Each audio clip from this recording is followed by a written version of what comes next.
One more time for Jessica Delfino, please. She literally bailed me out, and when I say bailed me out, it is too hot, and I am too fat to stand up here for another hour. Let's give a hand for Herb Heavner, everybody. Herb Heavner. Funny thing about her, when the summer started, I mean, it's every year, it's like a tradition, right? When the summer started, Herb had no gray hair. And now after a summer of not really dealing with your kids, but more dealing with the fantastic pro athletes that we have at adult softball, I was out. I was safe. I was out. You got to first base without tearing your Achilles. Congratulations.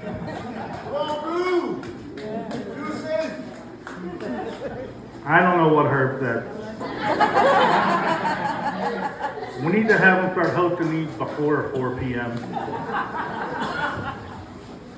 So for the 4 people in the audience that don't know me, my name is Brad Atkins. I've been a seasonal here for like 38 years.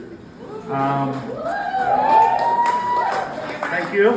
Thank you. Yeah, back when it was $1,200 a year.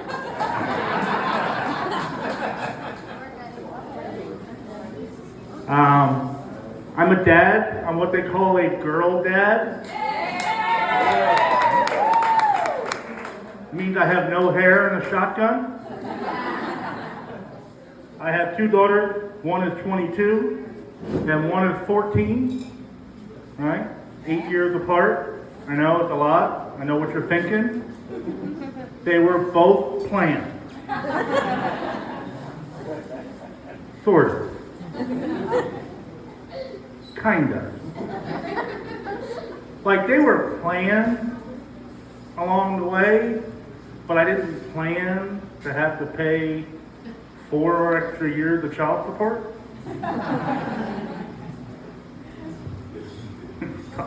My 14-year-old, my 22-year-old is easy. You guys all know Faith.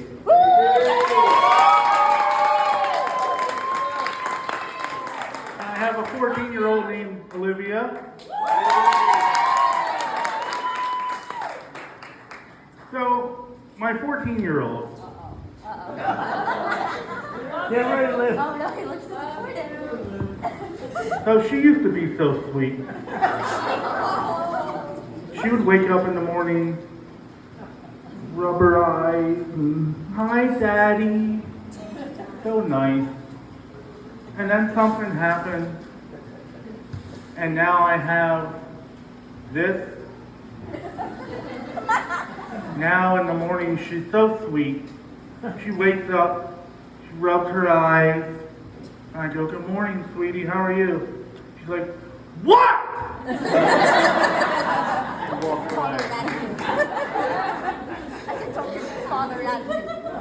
It's tough. I have like a communication issue with my 14-year-old. Mostly because I don't know what the hell she's talking about. The other day, I was talking to her, and we were having a decent conversation, like it was English. And she said, bro, that's dog water. You're doing too much. And then walked away. And I stood there, trying to comprehend what was just spoken to me. And I walked into the camper. And then my wife comes in. And she's like, what are you doing? So I was emptying the dog bowl because he was doing too much.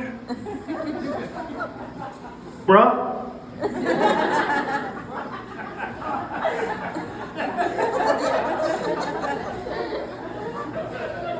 I'm already sweating, by the way, in case you guys are wondering. I think the kids... No. Want to see how a fat guy gets air conditioning?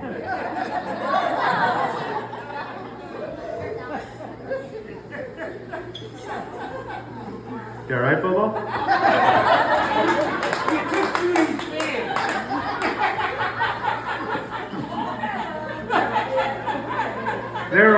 86 other people sitting from the second row back that have no idea what's going on.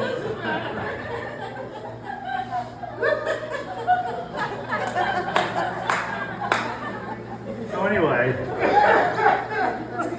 I think what we need to do with our kids now is get a little bit more disciplined. You guys agree? You guys agree the kids need a little bit more discipline? Like, we gotta go a little bit old school. I'm not talking about, like, beating the hell out of your kids, right? We don't need to beat our children. I never got beat when I was a kid, and I think I was pretty well behaved. But, my parents did screw with my mind a lot. To the point where I go to a place every Thursday at 7:30 p.m. and talk about it with somebody else. And they were good at it too, real good. Like, I remember the time I was riding in the car with my brother, right? And she would never, like, we were, horsing around in the back. My mother would never turn and, like, hit us or anything like that. Instead, she messed with our minds. You know what she did? Pulled the car over. She said, "Get out." Yeah, get out. I'm sitting in the back like, I ain't getting out. My brother, one day, decided to call her bluff. And I'm sitting in the back like, oh, that didn't work, did it? So my brother got out. You know what happened after that? We took off down the road. And I'm sitting in the back just crying because my brother is hitchhiking in the woods of the Pocono Mountains. One time I was having an argument with my mom, and she threw a shoe at me. And I caught it midair. I'm an athlete, I play softball, Otter Lake. Caught it midair. And she looked at me. And I was so scared of how she looked at me and got in my head. I started crying and ran away.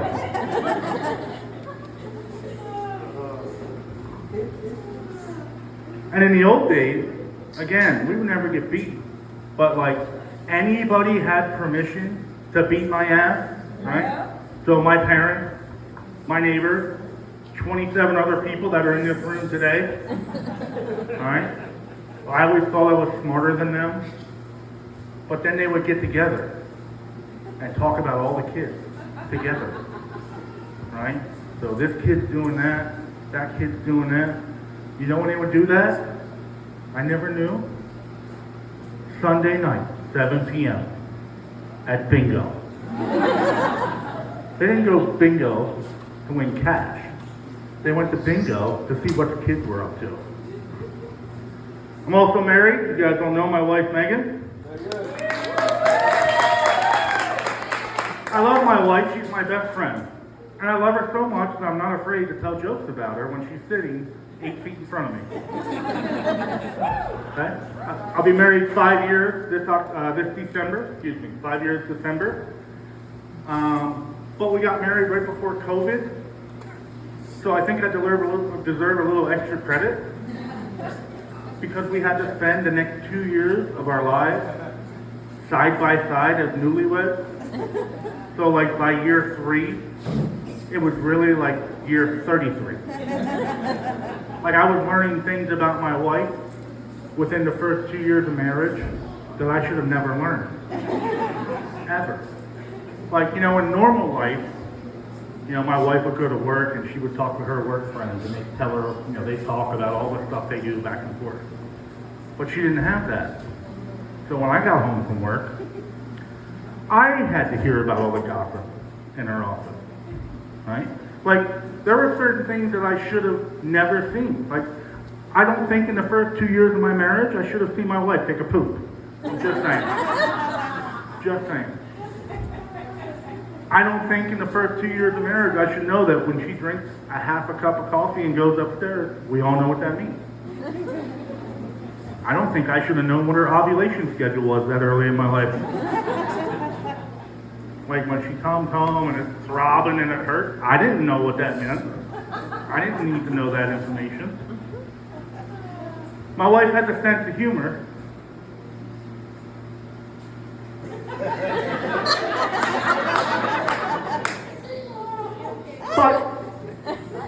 But it's a little bit twisted. So I stand on a stage, I tell jokes, people laugh. My wife finds laughter in making me look like an idiot. So my wife will do these small things. One would be, like, I'll put stuff in the fridge, right? And I'll get stuff out of the fridge, open it, there it is, come on.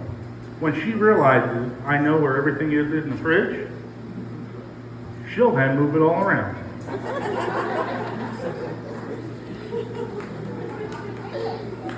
And then she'll yell at me when I can't find it. She'll say, honey, can you go get the ketchup? Absolutely, I know exactly where the ketchup is.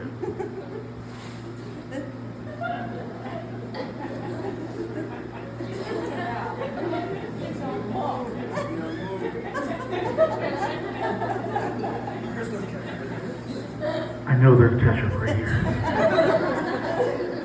If I don't find the ketchup, she's going to yell at me.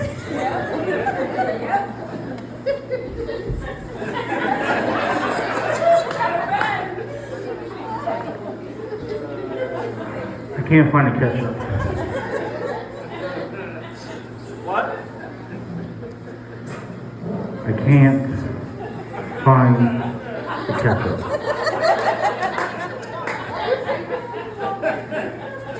Then she says, I swear to God, if I go in there and find the ketchup, you're dead. And what does she do? Puts it on top of this, behind that, then sideways. What do you mean? It's right there. How do you not see it?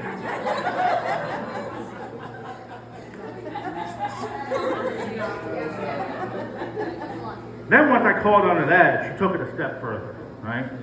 So I question a lot of things. I'm not the smartest guy in the world. I go to the grocery store a lot during the holidays, right? Christmas Eve, Thanksgiving, I love it. Most people hate it, I love it. Right? I love the chaos. I love people freaking out. I love mom beating up their kids. So last year for Christmas, she decides she wants to make sugar cookies. Simple enough. So she writes them, well, she doesn't write them, she texts me the ingredients because I never remember anything. I look at my phone, and I'm going through the list, and there's an ingredient on there, and it says cream of tartar. Is there any male in this audience that has ever heard of cream of tartar? 1, 2, 3. Rob, you don't know, you're lying. You went to Rutgers. So, because my wife has mentally destroyed me, I'm thinking that she's playing a joke on me. Because the only thing I know tartar, I believe, includes like raw tuna or something like that. And I'm walking through the grocery store thinking, what in the hell does tuna have to do with sugar cookies? So what it does is it forces me to now make an absolute fool out of myself. So I walk up and down the aisle until I find an older woman who probably looks like she knows how to bake stuff. I now have to start asking questions to make sure that this is an actual ingredient.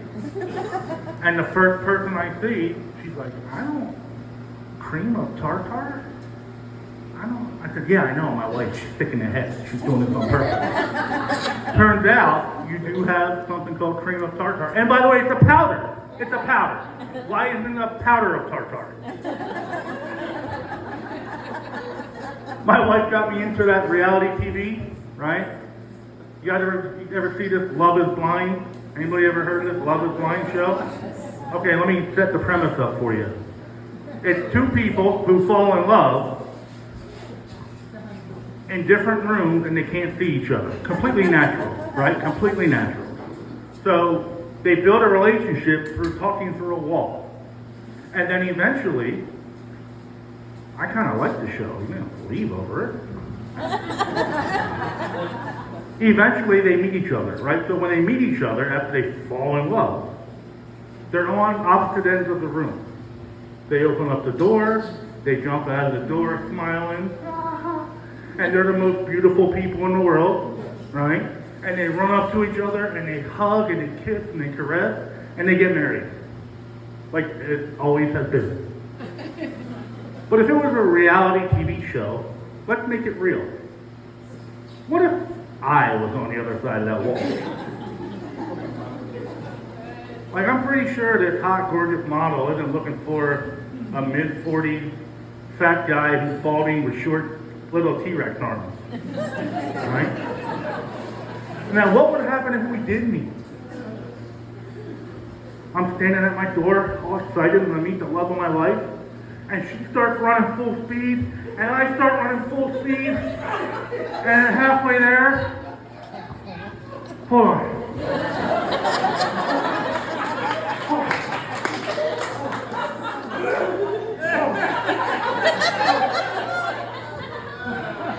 And then she gives me a hug and I'm all sweaty and disgusting. That's real TV. I heard Jessica talking about the Olympics. I don't know about you guys, but I have been watching the Olympics every morning, every night. Like, I'm fascinated. Beach volleyball, beach volleyball, beach volleyball, beach volleyball. I pitch it all day, all night long. And who would have thought the biggest story of this year's Olympics is not Snoop Dogg. We'll get to that. But it's a pole vaulter.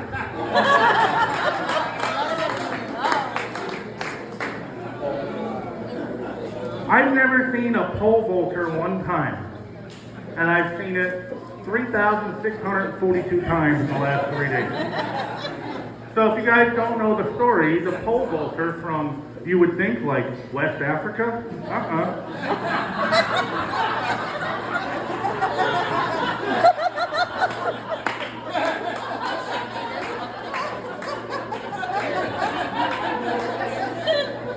He definitely wasn't from Ireland, we all know that. I can attest. I think he was from Norway or Sweden, wherever they eat a lot of fish. Evidently, if you eat a lot of fish, you get a huge unit. So he goes to pole vault. His member is so large, it wraps halfway around his body. And he hits the pole, and it falls down. You know, he runs up there with his little stick. My question is, what the hell is he using that pole for? I would think the springboard effect on that would just be enough. Can somebody please tell me how Snoop Dogg and Flavor Flav, yeah boy, that guy, how they get to represent us in the Olympics? I love them, don't get me wrong. But watching Snoop cover equestrian and convince me that a horse is doing the crip walk. And the irony of that whole thing is, it's Snoop Dogg and Martha Stewart doing a commentary. And Snoop Dogg is not the ex-con. It doesn't make much sense. I just had my birthday. I just turned 46 years old on Sunday. Thank you. I'm going to be honest here. You're going to learn some things about me. 45 was rough. Like, I was prepared for 40. As, you know, there's all the books, you know, over the hill, you throw the big day, everything's going to change. When I turned 40, nothing changed. It was just like I was 39. And then I turned 45. And a lot of things happened to me when I turned 45. For example, I didn't know when I turned 45, I was going to have a huge fascination with hummingbirds. Yeah. Oh, yeah. Come sit at my site and you'll hear it 27 times. Megan, hummingbird! You guys ever seen on like Amazon, they had that mask that has the hummingbird feeders on it, and they can feed right in front of your eye? Yeah, I put that in my cart. I didn't know when I turned 45 that I would have an urge to start growing my own tomatoes. I don't need tomatoes. But yet I want to go out to Home Depot and get 5 pounds of dirt, great plant, and plant it all and take care of it just to watch it die 3 weeks later. I didn't know when I was 45 it would be the last time I ever walked up the steps without using the handrail. I learned the hard way that when you're 45, if you don't use the handrail, your knees explode. And you peel yourself off the stairs. I didn't know that I would have to start taking 4 Advil before I went to bed at night. Not because I hurt myself that day, just in case I hurt myself in my sleep.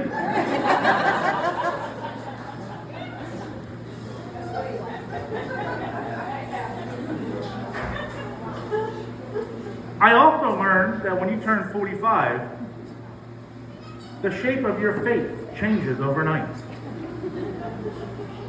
I wake up in the morning, my eyes are all puffy, my cheeks are out to here, my neck's all swollen, I got imprint from everything on my face. It's so bad the facial recognition on my iPhone won't even work. It's unfair. I didn't know that I would have more messages in my chart, virtual health my chart, than social media. Who's close to 45? Who's in the Scott? How old are you? Okay, good, perfect. So when you turn 45, Scott, and you start learning that you need weed gummies to go to bed,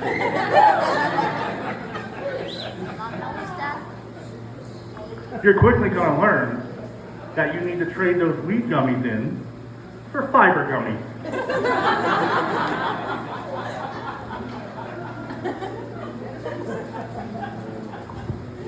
I didn't know when I turned 45, I would lose my virginity for a second time.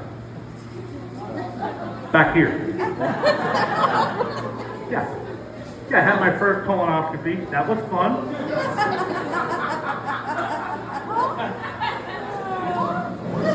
Let me tell you, this is a true story. If you want to test my truth, go to the Virtual Health in Mount Laurel and ask for a doctor who does this for a living, who goes by the name Dr. Schmutz. Dr. Schmutz. Ladies, that's like your gyno being called Dr. Yeast.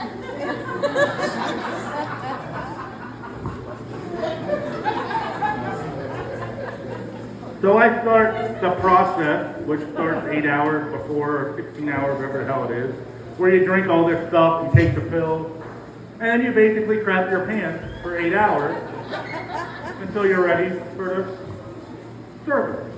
So I called my mom. My mom's a nurse. She would know the answer, of course. She didn't. So I said, Mom, I take this stuff. Like, am I supposed to go to sleep? Like, am I going to crap the bed? And she goes, no, not at all. You're fine.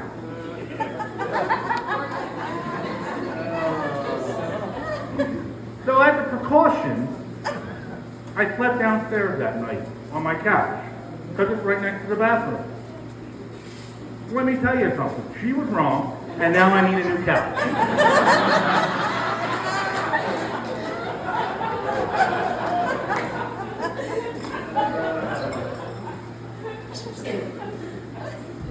I wish I was lying to you guys. My wife can verify. She's staring at me right now going, I can't believe you just said that. So I go in for the service and I meet Dr. Schmutz. And Dr. Schmutz is a tall, slender Jewish man, completely bald. And he wears a yarmulke on his head. Okay? So if Dr. Schmutz bent over like this, family campground, you know what it would look like. What I don't need is Dr. Schmutz, who looks like a man penis, to look at me and go, what I'm going to do is get up in there and have a look.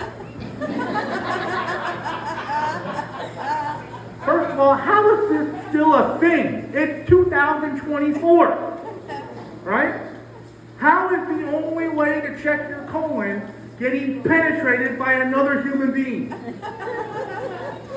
We solved pandemics in 2 months or 2 years or wherever the hell they want to make it last, but we can't figure out how to not do this process. And then why is it okay when Dr. Schmutz looks at me and says, now, it's really no big deal. What we're going to do, we're going to give you a little medicine, it's going to put you to sleep. You're going to roll over on your side, you're going to wake up, it's like the best nap you ever had. You won't feel a thing. Why is that okay? But when Bill Cosby does it, now it's a problem.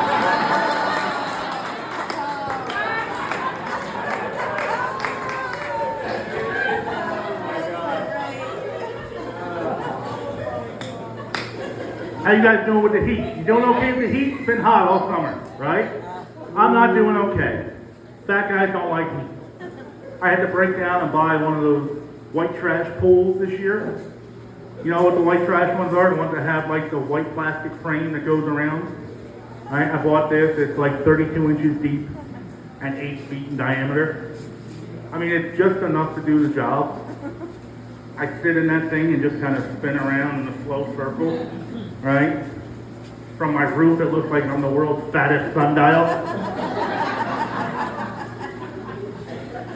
My wife came out to, honey, it's 3 o'clock. I'm like, I know exactly what I'm doing. That's a science joke for the crowd on the right.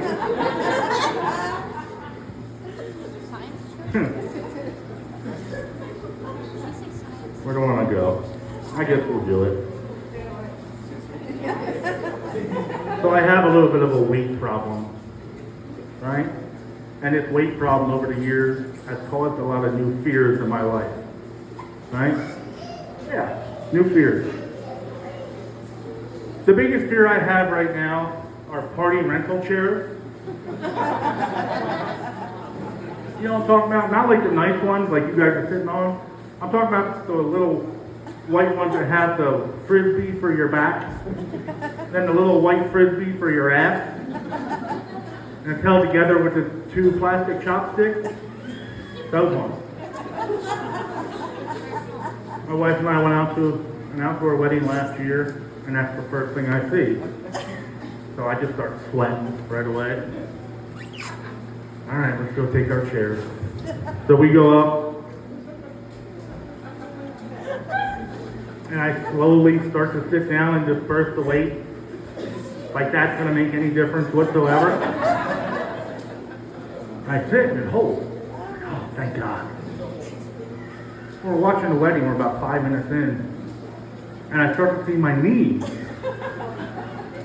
getting closer to my forehead.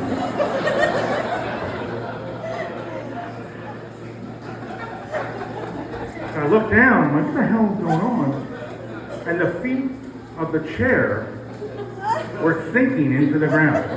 Like I'm so fat, I'm moving the earth. I looked at my wife, I said, honey, I said, we got about 7 more minutes of this wedding before the biggest story is not going to be the bride and groom. Another fear I have is getting a suntan. Sounds pretty simple, getting a suntan. Unfortunately, I can't lay in one of those lounge chairs, right? The one real close to the, well, I can lay in the lounge chair. I can't get out of that lounge chair. Like, Not that many people at the pool deserve to see that much of my ass crack getting out of it. So I sit in one of those regular chairs. Well, here's the problem with that, is gravity starts to take over. So I sit down and my stomach is now resting on my lap. And my giant man titties are now resting on my stomach. And I sit there and get a little bit of a tan, probably a sunburn. And I stand up. And I have these tan lines underneath my stomach and underneath each man titty. It looks like my stomach is smiling all day long. Like if Kool-Aid had a white flavor, I'd be the Kool-Aid man. Oh. Not fair. Oh, yeah. I just learned of a new fear I have now, my own seatbelt. My own seatbelt. I got out of my truck earlier, I shut the door, I hear this bang! I look down, and my seatbelt is hanging outside of my door. Like it won't retract anymore. So I'm looking at it, and I start talking to it, because I'm a comedian. You know how fat you have to be to wear the one thing, that seatbelt has one job, save your life. You know how fat you have to be for that seatbelt to basically look at you and go, nah, screw it. But I am losing some weight. I lost 55 pounds last year.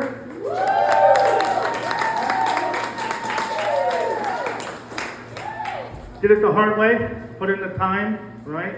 Read all the books, got in touch with a dietitian, got gym membership, planned out my meals, and then started taking Ozempic. Yeah. Anybody know how Ozempic works? Anybody here? Well, do we have anybody here on Ozempic in the first place? You're all a bunch of liars. There are liars in this room. I don't really know scientifically how Ozempic works, but I can tell you in my terms how it works. So basically, you stab yourself in the stomach with this stuff, and it makes you lose weight. And it also gives you the ability to crap your pants at any given point, at any given time, without any warning whatsoever. So for that 55 pounds, I have crapped myself twice and gone through 2 pairs of pants. So I had to look at myself and say, is this how I want to live? Like, is this really worth it? Like, to go through this humiliation? So I bought 5 more pairs of pants, because that should get me my goal weight. But like I said, it's working. I'm feeling the inches. Like, these jeans are big, right? I can see the inches falling off, and I am proud to say that I am now a 38 B cup.